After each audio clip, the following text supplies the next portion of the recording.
Hey, this is Ravings and Cravings. This is Ruth Hartunian Allenbaugh. Welcome to Monday at 5:05 p.m. here on Good Company WILI. Today is a special edition.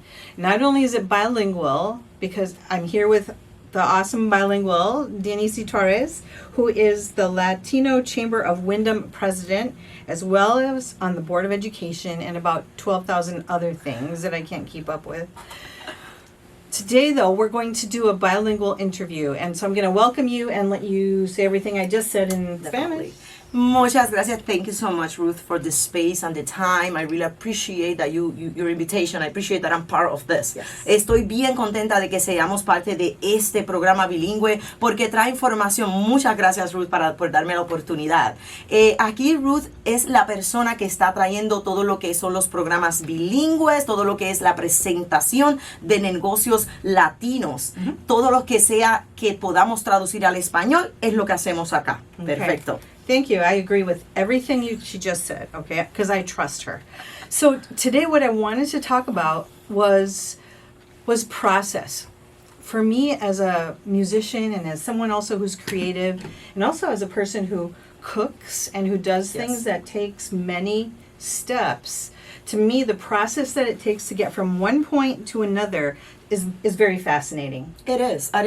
Totalmente. Mira, Ruth está hablando sobre cuando nosotros comenzamos algún proceso. Todo es bien interesante lo que es el proceso que conlleva qué pasos para lograr lo que sea. So yes, Ruth, definitely there's a process for everything, especially when it comes to food. Yes. And especially when it comes to food and creation of businesses. Especialmente cuando se trata de crear negocios de comida. So today we're going to talk about what it takes for our bilingual neighbors to go from the dream, the thing that they've always wanted to do, the thing that burns in their heart, to a reality of being able to do exactly what they wanted to do. Perfecto. El día de hoy vamos a estar hablando sobre todos los pasos que toman comenzar hasta terminar, ver ese sueño cumplido de tener un negocio de comidas. See, definitely we should talk about that. Yes. It's a topic that it's confusing as well because it involves many steps, small steps, they're possible, but the name of these steps are big names. Right. They're intimidating. So mira, sí, es paso a paso. Cada proceso tiene un paso y tiene pequeños pasos que hay que seguir, pero tienen nombres grandes esos pasos, o se hace un poco intimidante cuando viene siendo el proceso. And you know, as far as process, so I want to make a comment here because I want to be respectful of my Hispanic neighbor. Thank you. So the people that you have helped to get their businesses up and running, they're very intelligent people. Yes, they are. Ruth está diciendo un comentario con mucho respeto para la comunidad hispana, que ella ha notado que la comunidad latina que habla español de aquí de Willimantic, que abre negocios, son una gente inteligente. Yes, Ruth, they are. And you know what? You know how I know they are really smart? How do you know? Because, you know, as my background of education is in bicultural education in curriculum and instruction. So I'm about to apply for a doctorate in education. Oh, so at that level, add that to your all to of my your repertory. Other, yeah. So, and you know, research shows that when you are bilingual, it's not that it making you smarter than a monolingual, but it actually opens your brain and your thinking in another level, different than a monolingual. When you're bilingual, trilingual, you have two profiles. Let's say you have two profiles, literally. So you have one that is understanding certain cultures, and your brain works towards that. To the language, to the culture, to the print. And then when you move to the second language, you use the first language to translate into the second language whatever knowledge that you have, the knowledge that you do not have. Then you go to circumlocation, so you go around it. And that happens in a split of a second in your brain when you're bilingual. So it is a very intense and a very active, you know, process of being bilingual, thinking and processing back whatever you want to express into the second language. You're gonna say it all in Spanish. I'm gonna say it in Spanish. I don't know. It is a whole challenge in your mind. It's a whole battle with words, knowledge, and culture and experience when you're bilingual in your brain. Okay. And so if we apply this to the process that it takes for someone to go from saying they want to have a brick and mortar business yes. or a food truck, Yes. or they want to have a cottage industry, which we've talked about before. Cottage being you can make product in your own home and you're Yes. licensed. If you are at, say, Click, which is an incubator for people who are Yes. making food and selling it, you can do it there. Yes. Talk about, in both English and Spanish, because I won't be able to do that at all, about what it takes to go from that dream to that being a reality. What is the process Sure, like? sure. I'm gonna explain all of that. That's my forte. I've been working, or organizing businesses for the last 10 years and educating businesses for the last educating community how to open their food businesses for the last 8 years. So, and that's in direct relation with the health department of the local authorities of the business. Is that Northeast? So it depends where you're Depends, located. okay. Everything is it's local authorities. So if you live in Wyndham, you're a resident of Wyndham, but you are planning of selling or vending in Hartford. So then you have to get the licenses and the permits from the local authorities in Hartford. Oh. So it's according to the region. Okay. So that's the first step. Okay, So make sure you say that in yes, Spanish. yes. Yeah. I'm gonna say it all in Spanish Okay. now, okay? Because then I'm gonna forget what I. Yeah. That's why I'm So, interrupting mira, you. estamos hablando un tema muy importante de cómo y qué se debe de hacer, cuáles son los pasos para tú obtener una licencia de negocios de alimentos en Wyndham o en cualquier ciudad, ¿ok? Es un proceso que de ser un sueño a convertirse en realidad son unos pasos a seguir, y de eso es lo que estamos hablando acá con Ruth hoy día. Y eso es lo que estábamos explicando, que para las personas que son bilingües, que tienen dos idiomas en su cerebro, es como tener dos personalidades en una, donde tú constantemente estás utilizando lo que tú sabes en el primer idioma, el conocimiento, la experiencia, la educación, y lo traduces en el segundo idioma.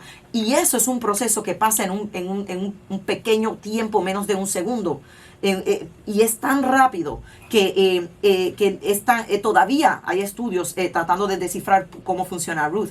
I wanted to mention that there's still research about how a bilingual, brain works. It's a brand new I think field. it's pretty. It's a brand new It's field. pretty interesting. It's fascinating. It is. So yes. yes, and I'm a native English speaker. I spoke better Armenian growing up than I do now, so I would consider myself bilingual. Yes. But my comment is this: I've hosted community-wide events, and I've done the paperwork and all of the process that it takes to host something. Yes. And I find it challenging myself sometimes. The questions, like what are they really looking for? I mean, to me, sometimes I'm reading it and I'm going, that sounds like the same question 5 times. Yes. So Yes. it's anyway. You have that in you. It's something that you was born with it, because your family, they put that in you. They put the bilingual person. I should blame them. You should blame them Or I should or thank bless them. them. Yes, you have to All right, thank well, them, thank because them. they Okay. are making you not a smarter person, but a more active brain, for Okay, sure. we'll take it. Well, I think music also helps too. so Totally, yes. The culture of that. Yes. So process. Talk more Let's about talk about what that. it takes to get from point A to handing out your Perfecto. food. Whenever you see a business, especially a food business operating out there, either it's a restaurant with a location with a seating area, or a food truck, or caterers that they are, you go and pick up your food items, or they go deliver, and they work in a commercial kitchen, or even when you want to start selling cookies, okay? Even when you want to start selling cookies, all of those processes, all of those businesses, they need certain licensing, okay? They're all different. They're not that difficult to obtain, but there's several steps, okay? So let's start with the basics. Let me just say it in Spanish. Okay, go for it. Bien importante que nosotros entendamos que cuando nosotros queremos esas licencias de negocio, cuando vemos un restaurante, un food truck, un camión de comida, o vemos una persona que hace catering, todo, hasta los que quieren vender galletitas, cada uno de ellos necesitan unas licencias y necesitan ciertos pasos a seguir, no importa que es mandatorio.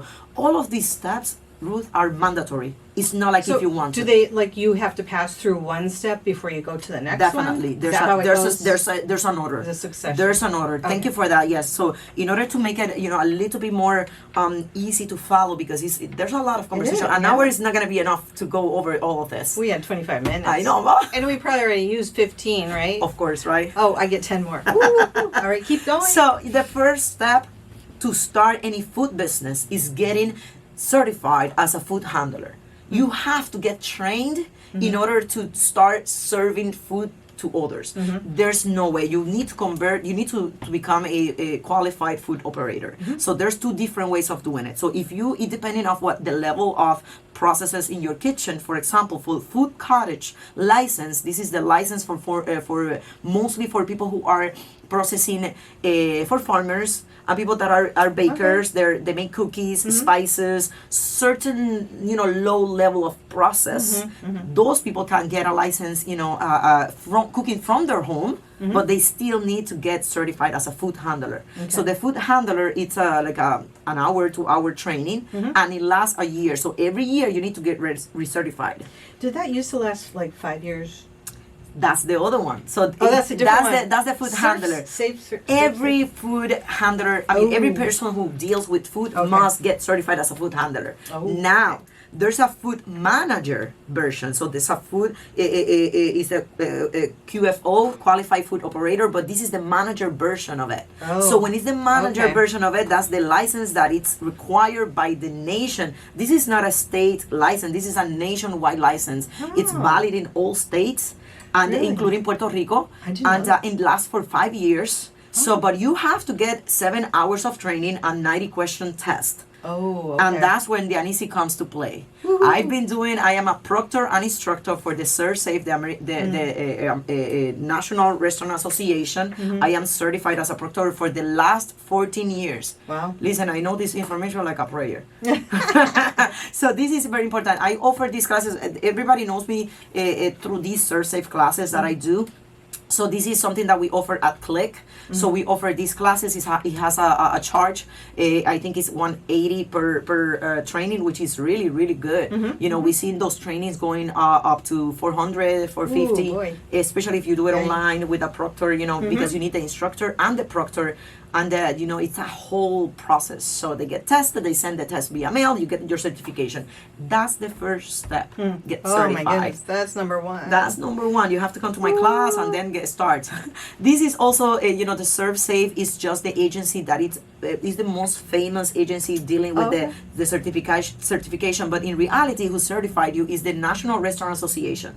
So this is a bigger entity, and it lasts for 5 years. So this is what they want. This is the manager version. This is the certification that makes you the person in charge in the kitchen. Wow. Okay, so you gotta say all that stuff in Spanish. Huh? Definitely. Wow. So mire, hay dos maneras. Vamos a hablar de qué se necesita para comenzar un negocio de comida aquí en Windham, ¿ok? Y en cualquier lugar. Primero que nada, tienen que empezar por sus autoridades locales. Usted va a ir para el Departamento de Salud. Lo primero que se le va a pedir es el certificado, la certificación de manejos de alimentos. Esa certificación, la famosa ServSafe, es el certificado que te prepara para manejar alimentos y te prepara por 5 años, te certifica por 5 años y es válido en todos los estados, incluyendo Puerto Rico.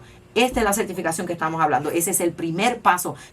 Tomar esa clase que dura 6 horas y 1 hora de examen. Tiene alrededor de un costo de $180 a $200.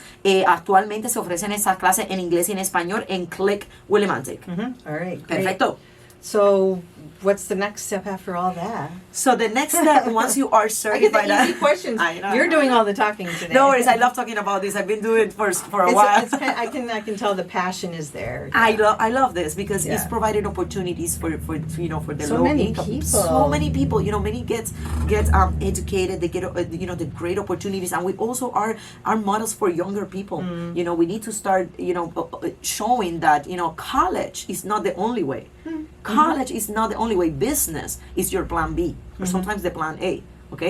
Muy bien, so bien importante que no siempre se tiene, es mucho proceso que se tiene que hacer, pero se puede hacer y es para siempre tener algún tipo de plan B cuando viene siendo salir adelante como por su economía. Si tu colegio no, la educación de colegio no funcionó, pues un negocio lo podría ayudar. So Ruth, the next step will be going to the local authorities. You have to visit your health department in your area, in the area that you want to start selling. In the area, okay. Yes, All right. many people are confused about that. If I am from Windham County, and I'm a resident of Windham County, but I'm gonna be selling my food truck, my caterer in Hartford, then I get to get the local authorities, the local permits from Hartford in order to start vending over there.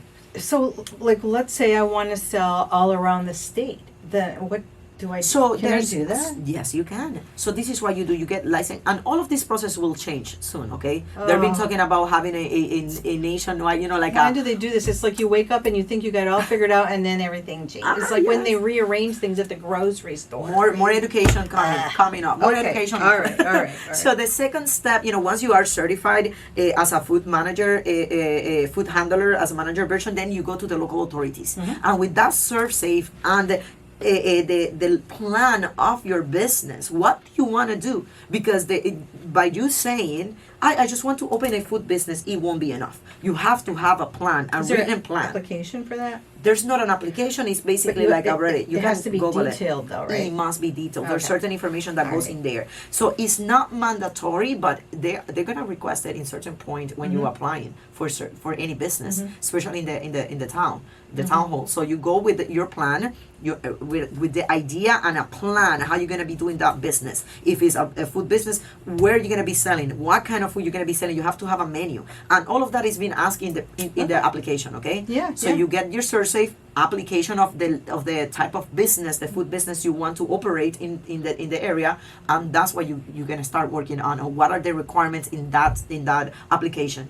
Yeah, it sounds like a good process because it helps you clarify exactly what you want to do. It's a back and forward process. Okay, it's not a one time I fill my application and it doesn't work like that. It's a lot of communication with the health department, lots of emails back and forward. I suggest you not to call, not to just email. They're really good on online systems. Yeah. All of these applications are available online, and you can make payments online, and they are encouraging the community to do so. Unfortunately, the information is not available in Spanish. So What? Are you kidding? the application is not available in Spanish. Are you kidding? I am not kidding. That is The application that is not available in Spanish. I hope that they updated that information. If I'm incorrect, please educate me. That would be an epic fail. And it's had to be. I'm sorry. There was, I remember years back, the government, the website, our website used to have, but application is not available in Spanish. That for So sure. that means then when you help someone through the process, you have to go through and translate all the stuff that's already online for them. Yes, and explain it. I have to explain it back to them because they need to know what they're feeling. And you need to explain it at the level where they're going to understand Yes. So let me say all that in Spanish, Ruth, Yes. because I want the Say community it. that who speaks Spanish understand this. Yeah. Mire, cuando estamos abriendo negocios de comida, tenemos que entender que no tan solo es el ServeSafe, la certificación de manejo de alimentos, que se necesita para vender y servir alimentos, ¿ok? De cualquier negocio, sea que quieras vender pinchos, quieras vender empanadillas, tamales, lo que sea que tú vayas a vender, tienes que estar certificado, y no solamente es el ServeSafe, también tienes que ir al departamento de salud y aplicar, llenar las aplicaciones, las solicitudes de acuerdo a la licencia que tú quieres obtener. Very important to understand that it's not only the ServeSafe, what is needed in order to start selling or vending food. Most people are confused, and they come to me and they get certified as a ServeSafe, a food handler, and they okay, I'm ready to start selling. I'm ready to start. No, that's the first step, my friends. Well, it's different from country to country. So It's it is different from country to country. You are totally right, and thank you for mentioning that, because in South America, Puerto Rico, we run like United States. We are a Commonwealth, and we just follow the law. Yes. Okay, so Yes. and also anything that is public health and public safety, we follow as well.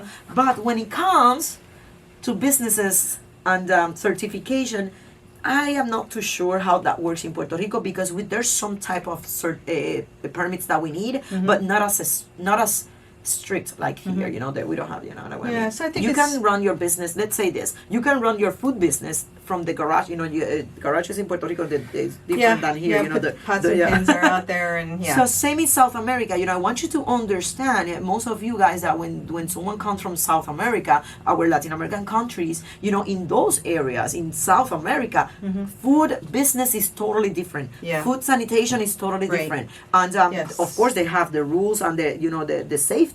But when it comes to the local community, all those goes, you know, less and less and less strict because it's Right. more guided by the community. Right. So it's I think this is important for people to understand. Yes. Because it's not as quick as you think it would It be. is not, and it's not only the serve safe. It's not only that license. No, it's that people all think those it is. process. That's the first step. Then Yeah. you know, local authorities.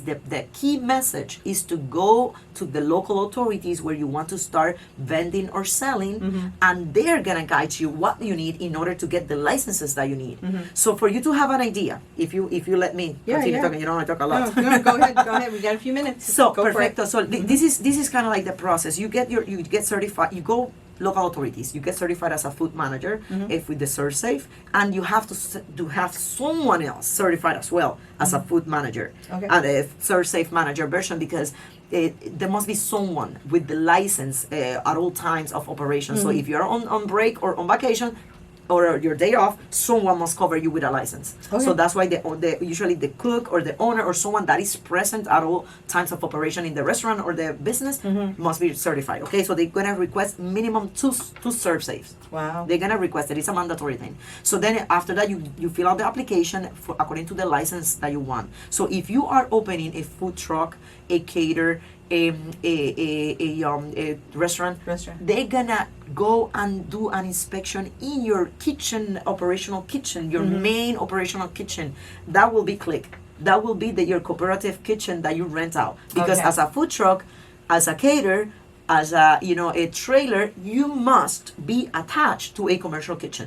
It doesn't have to be a cooperative kitchen like Click. It could be any kitchen in the restaurant, any restaurant in the town that you just get together and that you rent or you form a business association. So and that's how you run your food trucks and businesses. Okay. Very, very eye-opening. But listen, the commercial kitchen is a must. Yeah. There's not gonna be any food truck, any cater, any bakers if they in different levels. Because when you're a baker with a lower impact how much food you sell or you you work one-on-one, not third parties, that's a cottage license that you can get from your house. Yeah. But when you exceed certain amount of products or money that you're making $50,000 to be quite exact, then you cannot be a cottage. Yeah, you have more to have cottage, a cater. yeah. But all of those needs a commercial kitchen. So I think I have a great amount of respect for the people who've gone through the process Yes. to make this happen. I was thinking of doing this many, many years ago, and I'm thinking I'm going to spend $10,000 to convert my garage so I can earn 25 cents off a loaf of banana bread or a donut. And I Yes. thought that will just suck the joy Yes, out of my yes. life, Listen, it's not as easy as many people No, think it's it not. is. It's You know not. what happens behind scenes? It's amazingly extends of what you see, being given to you in a plate. And so we're going to wrap things up, but I have a little present to give you. I'm going to give it to you on the air because I want people on the YouTube thing to see Sure. it, and I want you all to Definitely. see it too. Tell us. So this is your award for today. So I'm going to show you guys. It says churro all I need. Like they're two churros. that is so And I'm like, cute. this is your reward today for all the hard work you do. Aw, look So at this. here you go. Congratulations. Thank you so much. Mire, me están dando este award por es unos churros, como pueden ver, churros. Listen, this is Ruth. You has been a very important person in my life. Many people do not know that we were together. How long? Oh. 17 years ago. Yeah. 17 long years time. ago. Welcome to Memorial Park, Memorial Park, Memorial Park. I don't know. Ruth wrote the bilingual song for that event.